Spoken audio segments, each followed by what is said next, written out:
मेरे पास कुछ नहीं है। मैं समझ नहीं पा रहा हूँ कि आपको जलपान कैसे कराऊं। मैंने भी 2 दिन से कुछ नहीं खाया है। वो तभी गुरुजी ने आसपास नजर दौड़ाई। झोपड़ी में एक और लकड़ी के खिलौने हुए थे और गुरुजी बोले, ये क्या? तब बस सुनना बता दी। तब गुरुजी मुस्कुराकर बोले, जरा दिखाना तुमने क्या बनाया है। तब चरणदास ने लकड़ी के बंदर को उन्हें देते हुए कहा, लीजिए गुरुदेव, यह तो बंदर है। देखिए देखिए, दूसरी तरफ यह बिल्ली भी लगती है। देखिए, मैंने बकरी बनाने की चेष्टा भी की है। तब गुरुजी बोले, इस बकरी को यहाँ से ले जाओ। चरणदास ने बकरी लाकर पास रख दी तो गुरुजी ध्यान लगाकर बैठ गए। ध्यान पूरा होने पर उन्होंने अपने कमंडल से जल लेकर लकड़ी की बकरी पर छिड़का और फिर मंत्र पढ़ते हुए उस हाथ फेरने लगे, या देवी सर्वभूते। अगले ही पल बकरी जिंदा हो गई और मीयू मियाने लगी। तब आश्चर्य से चरणदास बोले, यह बकरी तो जिंदा हो गई है। बकरी को जीवित देखते हुए चरणदास जी गुरुजी के चरणों पर गिर पड़ा।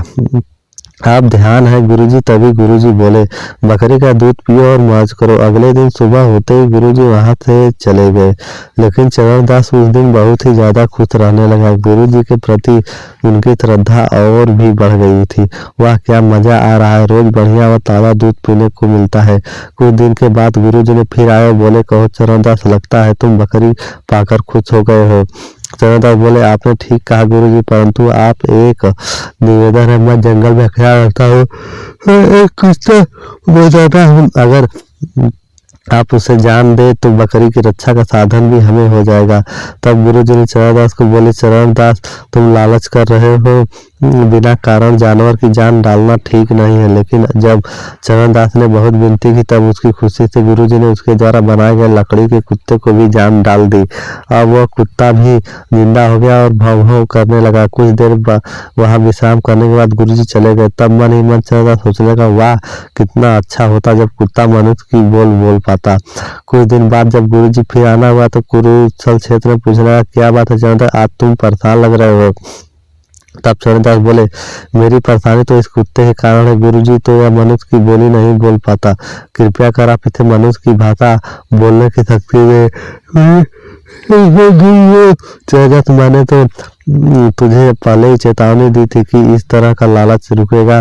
वैसे भी कुत्ते को मनुष्य की बोली देना प्रकृति नियम के विरुद्ध है, ऐसा करना गलत होगा। तब चरणदास जी बोले, बस गुरुजी, यह मेरी अंतिम इच्छा है, कृपया यह उपकार मुझे पर अवश्य कर दीजिए। अंत में गुरुजी को यह शिष्य की बात माननी पड़ी। गुरुजी मंत्र को पढ़ना शुरू कर दिए। वो विष्णु नमो कुत्ते को मनुष्य की बोली देकर अगले दिन गुरुजी प्रस्थान कर गए। धीरे धीरे समय काफी बीत गया। एक बार गुरुजी जब चरणदास की झोपड़ी में पधारे तो चरणदास ने उन्हें बाहर कहीं दिखाई नहीं दिया। तब गुरुजी मन ही मन सोचने लगे, कहीं किसी जंगल में हिंसक पशु का शिकार तो नहीं या। चरणदास फिर कुछ सोच समझकर उस कुटिया के अंदर पहुंचे, परंतु अंदर कदम रखते ही गुरुजी सन्नाटे में आ गए और आश्चर्यपूर्वक बोले, अरे चरणदास, क्या हुआ तुम्हें? ओ यह तो बेहोश है और फौरन इसे उपचार की जरूरत है। अगले ही आगे गृह जंगल में कुछ जड़ी बूटियां लेकर आया और बोले, इन बूटियों को खिलाने और घावों पर लेप करने से न केवल होश में आएगा बल्कि इसके जख्म भी कुछ ही दिनों में भर जाएंगे। उपचार के बाद अब कुछ देर में उसकी चेतना लौट आएगी। शीघ्र ही आप कहाँ हो? गुरुजी बोले, चरणदास, अब कैसी तबीयत है तुम्हारी? तब चरणदास बोले, ठीक हूँ गुरुजी। गुरुजी बोले, लेकिन यह सब कैसे हुआ? तब चरणदास बोले, बड़ों की आज्ञा का अवहेलना करने का यही अंजाम होता है गुरुजी। काश मैं आपकी बात पहले मान लेता तो आज मुझे यह शर्मिंदगी नहीं उठानी पड़ती। गुरुजी बोले, मैं समझा नहीं, मुझे पूरी बात सच सच बताओ। चरणदास तब आकर चरणदास बोले, यह क्या बताऊं गुरुजी, मेरे दिन तो बहुत सुख के कट रहे थे। एक दिन मैं किसी काम से तलहटी के बसे गांव में गया था। मेरा कुत्ता भी मेरे साथ था। वहीं गांव के कुछ कुत्तों की नजर उस पर पड़ी और कुत्तों ने मुझ पर औरत कुत्तों में आक्रमण कर दिया। बहुत मुश्किल है मैं वहां जान बचाकर भागने में सफल हो सका, लेकिन कुटिया में पहुंचते ही कुत्ते ने मुझ पर आक्रमण कर दिया। अरे! तब कुत्ता झपकते हुए चरणदास बोला, तुम साधु नहीं हो, शैतान हो। मैं तो मनुष्य हूँ, न कुत्ता, इसलिए या मेरी हालत हुई है। तूने मुझे कुत्ता बनाकर मनुष्य की बोली क्यों दी? मैं तुम्हें जिंदा नहीं छोड़ूंगा। चनादास घबरा कर उठ या मेरी जान का दुश्मन बन गया। फिर कुत्ते ने मुझ पर हमला कर दिया। वो सब लहूलुहान का दिया। मैंने अपनी रक्षा के लिए लाठी उस पर वार किया था। कुत्ता चिल्लाया, वो नहीं, लाठी लगते ही वह फिर लकड़ी का बन गया। गुरुदेव ने सारी कहानी सुनकर एक ठंडी सी सांस ली। वो चरणदास ने लकड़ी के कुत्ता को दिखाते हुए कहा कि वह देखिए गुरुदेव, उस कुत्ते ने तो पीछा छूट गया, परंतु उसके काटने से जहर चढ़ा शायद मैं उसी से बेहोश हो गया था। अब आप मेरी एक बात और मानिए और बकरी को भी कृपया करके लकड़ी की बना दीजिए और मैं जैसे स्थिति में खुश रहूंगा। तब गुरुजी प्रसन्न होकर बोले, ओ अब इसका मुंह भंग हो गया है, चलो यह भी अच्छा हुआ। ठीक है चरणदास, मैं इस बकरी को फिर से लकड़ी का ही बना देता हूँ। मुझे खुशी है कि अंत में तुम्हें बुद्धि आ गई। आदमी को उतने ही पैर फैलाने चाहिए जितनी लंबी चादर हो। कहकर गुरुजी ने उसी समय बकरी को लकड़ी का बना दिया। कुछ ही दिनों बाद चरणदास भला चंगा हो गया तो वापस देखते नन्हे मुन्ने चालच कादवी करना और अपनी औकात में बाहर कोई काम न करना। तो तभी कबीर दास ने कहा, रूखा खाए ठंडा नहीं और देसी लालच त्री। एक मूर्ख था, वह दिन भर सोया रहता करता था, किसी के साथ में बैठकर गप्पे उड़ाता करता था। खाने सोने और खेलने के सिवा और न तो कोई काम धंधा जानता था और न जानने की इच्छा ही करता था। उसकी शादी हो चुकी थी लेकिन स्त्री नहीं आई थी। उसकी बुढ़िया माँ को बड़ा फिक्र रहा करती थी। उसके मर जाने पर मूर्ख बेटा का बेर कैसे पार होगा। माँ ने एक दिन कहा, बेटा एक बार अपने ससुराल को तो देख आ। माँ ने सोचा यह ससुराल जाएगा और बहुत से लोग से मिलेगा तो उसे भी काम धंधा करने का शौक होगा। माँ की बात सुनकर मूर्ख ने कहा, माँ मेरा ससुराल किधर है? माँ ने उसकी ससुराल की ओर अंगुली उठाकर कहा, बस इसी मोड़ में, नाक सीधे चला आ। एक दिन बड़े सवेरे मूर्ख अपनी ससुराल के लिए घर से निकला हुआ कई कोस तक नाक को सीधे में ले चला गया। जाते जाते एक गांव से बाहर बहुत सा गोबर जमा किया हुआ मिला था। वह नाक को की सीधे में पड़ता था। मूर्ख गोबर हटाने लगा। जब आधा गोबर हट गया तब किसी गांव में गांव वालों की खबर दी। गांव वाला आया, उससे उन्होंने पूछा, तू कौन है और गोबर क्यों हटाता है? मूर्ख ने कहा, मैं ससुराल जा रहा हूँ। गांव वालों ने मूर्ख को खूब पीटा और घसीट कर किनारे कर दिया। मार खाकर कुछ देर तक खड़ा पड़ा रहा।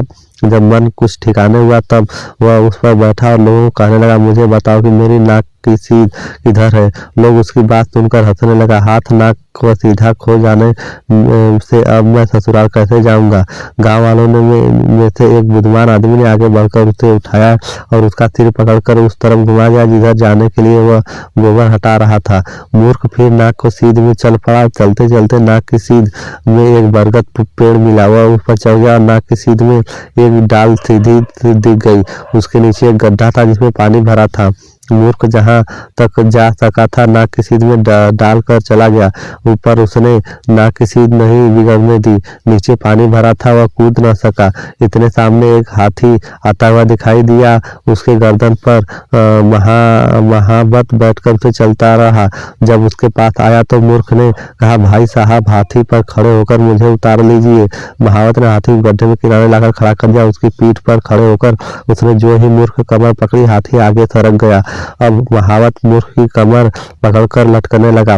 कुछ देर बाद एक बैलगाड़ी दिखाई दी जिसमें एक आदमी था। वह महावत ने मूर्ख दोनों बहुत विनती की, उन्हें उतार ले गए। आदमी को दया आ गई। वो बैलगाड़ी के गड्ढे के किनारे ले गया और उस पर खड़े होकर उसने जैसे ही महावत की कमर पकड़ी, वह कहना चाहा था कि ऊपर वाला आदमी कमर छोड़े दे, वैसे ही बैलगाड़ी आगे सरक गई। अब वह आदमी कमर पकड़कर लटक गया। होते होते शाम हुई। मूर्ख दोनों आदमी बोझ लटकाए थक गया। बहुत रात बीत गई। तीनों कुछ सबकी सी आने लगी। तब महावत ने कहा, नींद आने लगा, कुछ गाना चाहिए। मूर्ख ने कहा, मैं तो गाना नहीं जानता। महावत ने नीचे वाला आदमी से कहा, भाई तुम जानते हो तो गाओ। इसी तरह रात कटे तो कल सवेरे बचने की तबदील हो जी जाए। वह आदमी गाना जानता था। उसने पहले एक गीत गाया। उस गीत को सुन महावत को बड़ी खुशी हुई, पर वह मूर्ख पसंद नहीं आया। उसने कहा, भाई कोई अच्छा सा चुहचुहाता हुआ सुनाओ। ऊँट की तरह या क्या गला उठाते जाते हो। गाने वाले ने समझा कोई गवार गीत सुनता चाहता।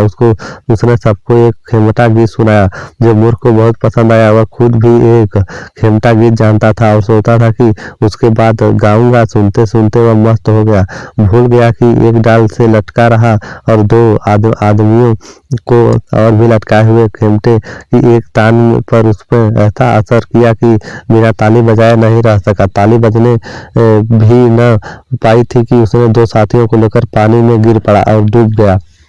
सच है, मूर्ख अपने साथ पैरों को भी डुबाता है। एक गरीब आदमी था। उसके 7 लड़के थे। सबसे छोटा बेटा केवल एक बित्ता लंबा था। उसका नाम लोगों ने विनूती रख दिया था। वह 7 वर्ष का था। वह बोलता बहुत कम था, लेकिन सब भाइयों ने वही सबसे ज्यादा होशियार था। कैसी भी पेचीदी बात होती वह सोचकर झट से रास्ता निकाल लेता था। एक बार बड़ा भारी अकाल पड़ा। बाप ने कहा, हम दिन भर मरते हैं फिर भी सबको पेट नहीं भरता। अब क्या करना चाहिए। तो यह सोचते ही उसने बोला कि माँ ने कहा बच्चों को किसी न किसी तरह खिलाना पड़ेगा। आओ अब रात में भी कुछ मेहनत कर लिया करें। दोनों मिलकर दिन रात मेहनत करने लगे, लेकिन इतनी महंगी थी कि फिर भी सबको पेट भरना खाना नसीब नहीं होता था। बाप ने कहा, हमारे सामने हमारे बच्चे भूखे मर जाएं, इससे तो अच्छा है कि हम इन्हें जंगल में छोड़ आते हैं। माँ ने कहा, चाहे मैं मर जाऊं, बच्चों को अलग नहीं कर सकती। दोनों मेहनत करने लगे, फिर पूरा नहीं पड़ता। बच्चे सूखते जा रहे थे। बाप ने यह दुख देखा न गया। उसने निश्चय कर लिया कि कल बच्चों को जंगल में छोड़ आना ही होगा। माँ बेचारी रात भर रोती रही। विनती की माँ पर कह रही थी और अपने बिछौने पर जाग रहा था। उसने सब बातें सुन ली। दूसरे दिन वह सवेरे उठा और नदी के किनारे चला गया। वहां से बहुत छोटे छोटे सफेद कंकड़ अपने जेब में लाया और घर लौटने पर देखा कि उसका सब भाई सोकर उठे और अपने कपड़े पहन रहे थे। सबको लेकर वह माँ बाप के पास आया। इसी तरह अच्छी अच्छी कहानियां देखने के लिए चैनल को सब्सक्राइब और वीडियो को लाइक जरूर करें। बाय।